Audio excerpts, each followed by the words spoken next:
जहांगीरपुरी में अतिक्रमण की कार्रवाई पर सुप्रीम कोर्ट ने लगाई रोक। जमीयत उलेमाए हिंद की याचिका पर सुनवाई करते हुए कहा, फिलहाल यथास्थिति को बरकरार रखा जाए, कल फिर से होगी सुनवाई। जी देखो, जो भी हमने किया हमने बिल्कुल लीगल बेस है, बाकी हम इस चीज़ की असेसमेंट करेंगे और जो भी हमारी कार्रवाई है उसको बाद में हम। सुप्रीम कोर्ट के आदेश को लेकर मेयर के दावे के बाद भी हिंसा वाली जगह पर चलती रही कार्रवाई। एमसीडी के बुलडोजर मस्जिद के पास बनाई अवैध दुकानों को तोड़ते रहे।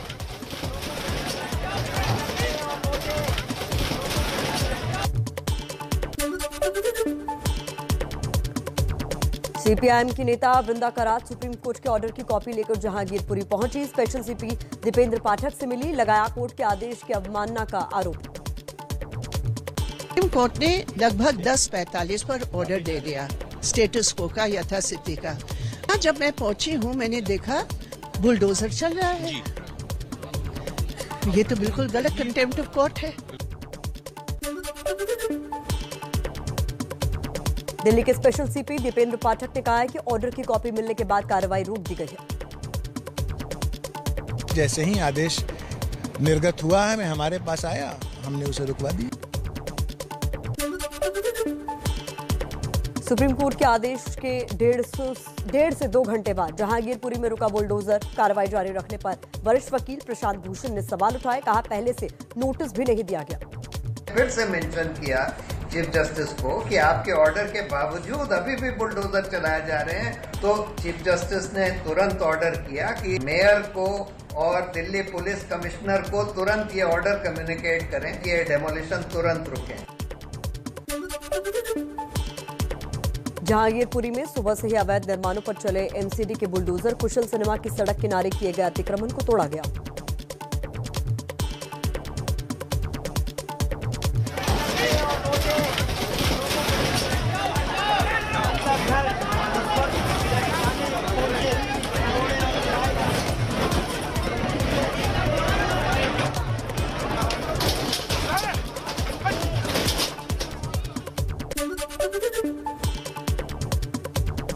सड़क पर किए गए अतिक्रमण के अलावा सरकारी जमीन पर पक्के निर्माण किए गए थे, इनको भी बुलडोजर के जरिए ढहा दिया गया।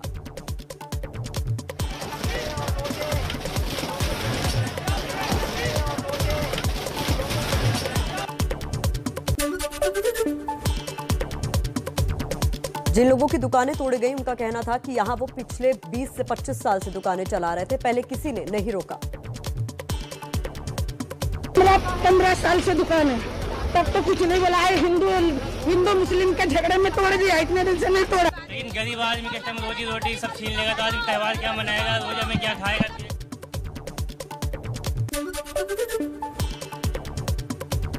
अतिक्रमण हटाने की कार्रवाई के लिए बड़ी संख्या में पुलिस और पैरामिलिट्री फोर्सेस के जवानों को तैनात किया गया था। सुरक्षा बलों ने पूरे इलाके में फ्लैग मार्च किया और हालात का जायजा लिया।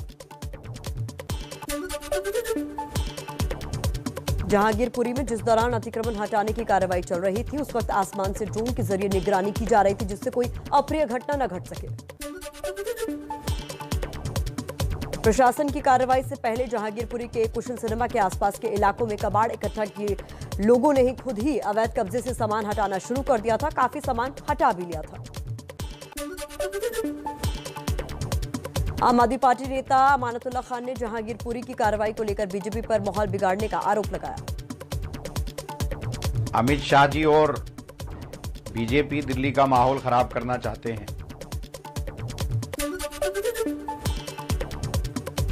जहांगीरपुरी की कार्रवाई को राजनीति से प्रेरित बताने पर नॉर्थ एमसीडी के मेयर राजा इकबाल सिंह ने सफाई दी, आरोपों को गलत बताया। ये तो हमारा रूटीन का काम है कि हम जो भी इलीगल कंस्ट्रक्शन हो या इंक्रोच्ड एरिया हो गवर्नमेंट लैंड का, वो हम हटाते। तो आज भी अपने नॉर्मल रूटीन में हम ये काम कर रहे हैं।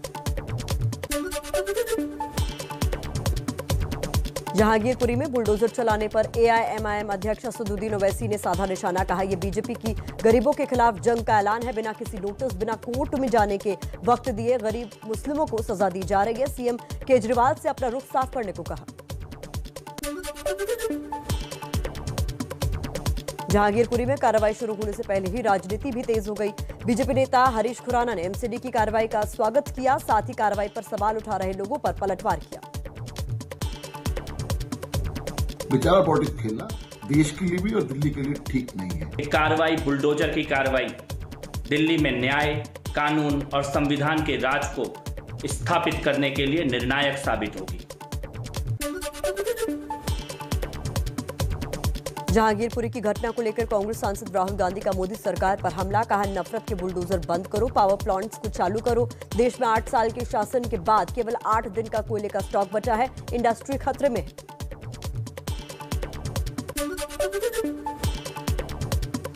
महाराष्ट्र के ऊर्जा मंत्री नितिन राउत का कोयला संकट पर बड़ा बयान, बोले कोयले की कमी से 12 राज्यों में बिजली संकट। महाराष्ट्र सरकार ने 1 लाख मीट्रिक टन कोयले के आयात के लिए टेंडर जारी किया है। दिल्ली हिंसा में अब तक 300 उपद्रवियों की पहचान की गई है। 2 और गिरफ्तारी के साथ कुल 23 आरोपी गिरफ्तार, 3 नाबालिग भी पकड़े गए हैं। पकड़े गए लोगों में सोनू को हथियार देने वाला गुलाम रसूल उर्फ गुल्ली और पथराव में शामिल दिलशाद शामिल। दिल्ली पुलिस ने एक हथियार सप्लायर राजन उर्फ राहुल को एनकाउंटर के बाद गिरफ्तार किया है। पुलिस के मुताबिक इस पर 60 से ज्यादा मामले दर्ज है। इस पर जहांगीरपुरी हिंसा के लिए हथियार सप्लाई करने का भी शक है। दिल्ली हिंसा को लेकर गृह मंत्रालय की बड़ी कार्रवाई, हिंसा के 5 आरोपियों अंसार, सोनू चिकना, सलीम आहिर और दिलशाद पर एनएसए लगाया गया। 1 साल तक नहीं मिल पाएगी जमानत। जहांगीरपुरी हिंसा को लेकर जांच कर रही दिल्ली पुलिस 30 फोन नंबरों की जांच कर रही है। ये नंबर अंसार और सोनू चिकना से जुड़े हुए हैं। इनके जरिए इनकी लोकेशन का पता लगाया जा रहा है। दिल्ली जहांगीरपुरी हिंसा का नया वीडियो सामने आया। वीडियो में दिख रहा है कि शोभा यात्रा निकाल रहे लोगों पर बोतलें फेंकी गई। जहांगीरपुरी हिंसा केस में दिल्ली पुलिस ने गृह मंत्रालय को पहली रिपोर्ट सौंपी। रिपोर्ट में हिंसा को बताया सोची समझी साजिश। दिल्ली हिंसा के आरोपी सोनू चिकना को रोहिणी कोर्ट ने 4 दिन की पुलिस रिमांड में भेजा। सोमवार को पुलिस ने गिरफ्तार किया था। दिल्ली दंगों की पीएफआई कनेक्शन की भी जांच। दिल्ली के स्पेशल सीपी दीपेंद्र पाठक ने कहा, दंगों में पीएफआई की भूमिका है या नहीं, इसकी जांच जारी। हथियार के साथ दिखने वाले सभी आरोपी गिरफ्तार। देखिए, ये इन्वेस्टिगेशन का विषय है, ये तो आगे इन्वेस्टिगेशन में चीजें सामने आएंगी।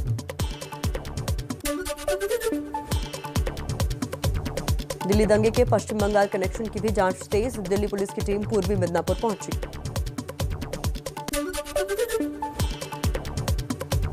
आम आदमी पार्टी का बीजेपी पर बड़ा आरोप। आपने जहांगीरपुरी हिंसा के मुख्य आरोपी अंसार को बीजेपी का स्थानीय नेता बताया।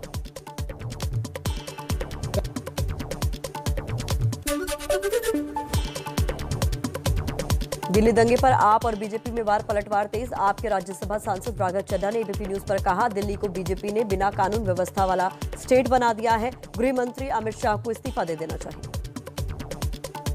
अभी ब्रिटेन के प्राइम मिनिस्टर साहब आ रहे हैं, तो इस देश के अक्स को और प्रधानमंत्री जी के अक्स को इसके लिए खराब करने की कोशिश करते हैं कि उनका रात दिन ये कोशिश है प्रिय प्रधानमंत्री जी की कि देश आगे बढ़े, देश नंबर 1 हो।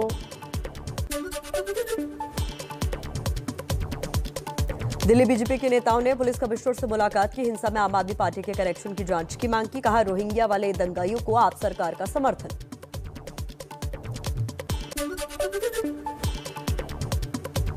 मध्य प्रदेश के खरगोन में सुबह 10 बजे से शाम 4 बजे तक कर्फ्यू में छूट। बैंक और पोस्ट ऑफिस भी खुले। रामनवमी के दिन हिंसा के बाद से कर्फ्यू लागू है। मध्य प्रदेश के गृह मंत्री नरोत्तम मिश्रा ने कहा कि खरगोन के दंगाइयों की पहचान की जा रही है। अब तक 154 लोगों को गिरफ्तार किया जा चुका है। 2 लोगों पर रासुका की कार्रवाई की है। एसपी साहब पर जो गोली चलाई थी वो व्यक्ति भी पहचान लिया गया है। वसीम उर्फ मोहसिन इसका नाम है।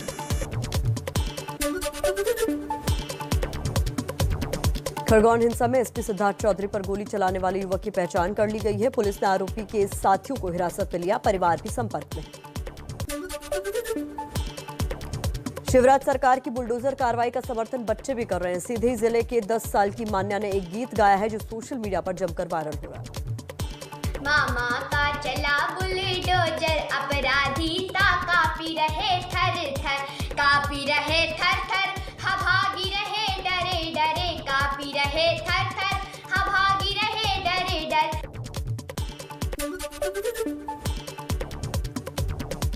कम्युनिस्ट प्रमुख राज ठाकरे ने पार्टी के कार्यकर्ताओं को 3 मई को मंदिरों में लाउडस्पीकर पर महाआरती करने के आदेश दिए हैं। राज ठाकरे ने 3 मई तक मस्जिदों से लाउडस्पीकर हटाने का अल्टीमेटम दिया हुआ है।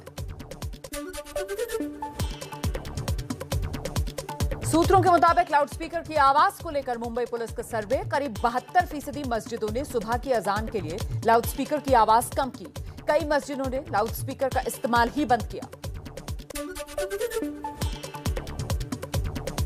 मथुरा और वृंदावन में शराब और मांस की बिक्री पर रोक बरकरार है। इलाहाबाद हाईकोर्ट ने रोक के खिलाफ याचिका खारिज की। कहा, देश में सभी समुदाय और संप्रदाय का सम्मान होना चाहिए। राजस्थान के भरतपुर में दहशत के बीच दलितों के पलायन का दावा। कुम्हेर में दबंगों पर अंबेडकर जयंती के जश्न के दौरान एससी समुदाय के लोगों से मारपीट का आरोप।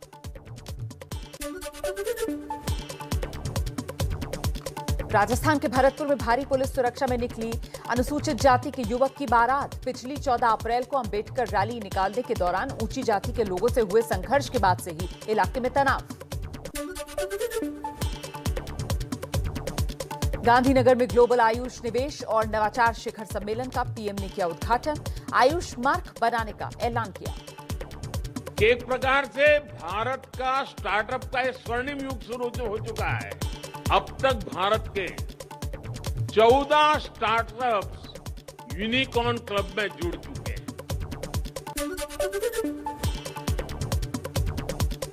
पीएम मोदी ने जामनगर में WHO global centre for traditional medicine का उद्घाटन किया है। कहा, कोरोना के समय महसूस हुआ वेलनेस सबसे ज्यादा जरूरी।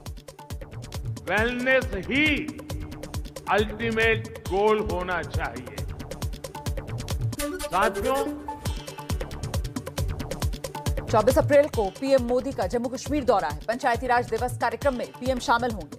उपराज्यपाल मनोज सिन्हा ने ये जानकारी दी। एग्जीबिशन लगाए उसको भी देखेंगे प्रधानमंत्री जी, और जो संदेश देंगे जम्मू कश्मीर के लोगों को और यहाँ के माध्यम से पूरे देश को। जब यहाँ होंगे तो देश भर की गांव सभाओं में बैठक चल रही होगी, उसका सीधा प्रसारण हम सब भी देख सकेंगे।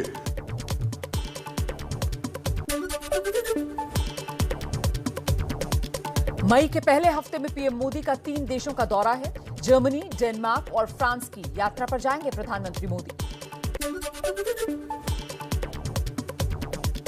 गाजियाबाद में कवि कुमार विश्वास के घर पहुंची पंजाब पुलिस की टीम। कारण का पता नहीं चला, लेकिन कुमार विश्वास ने ट्वीट कर भगवंत मान और केजरीवाल पर निशाना साधा है। राजस्थान बीजेपी का अंदरूनी कलह सुलझाने में जुटे पार्टी अध्यक्ष जेपी नड्डा। वसुंधरा राजे समेत कई बड़े नेताओं के साथ बैठक की। अंदरूनी लड़ाई से नाराज हैं पार्टी के सीनियर नेता।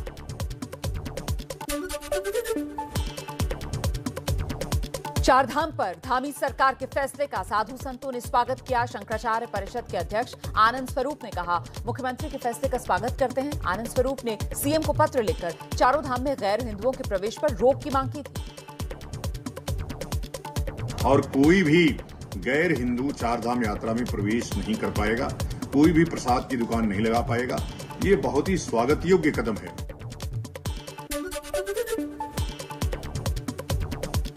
चारधाम यात्रा में गैर हिंदू श्रद्धालुओं के वेरिफिकेशन का उत्तराखंड की धामी सरकार ने आदेश कल दिया था। हमारा प्रदेश शांत रहना चाहिए, हमारे प्रदेश की धर्म संस्कृति बची रहनी चाहिए। उसको लेकर सरकार अपने स्तर से भी इस पर ड्राइव चलाएगी और हम कोशिश करेंगे कि जिन लोगों के यहाँ पर ठीक प्रकार से वेरिफिकेशन नहीं है, उनके भी वेरिफिकेशन हो।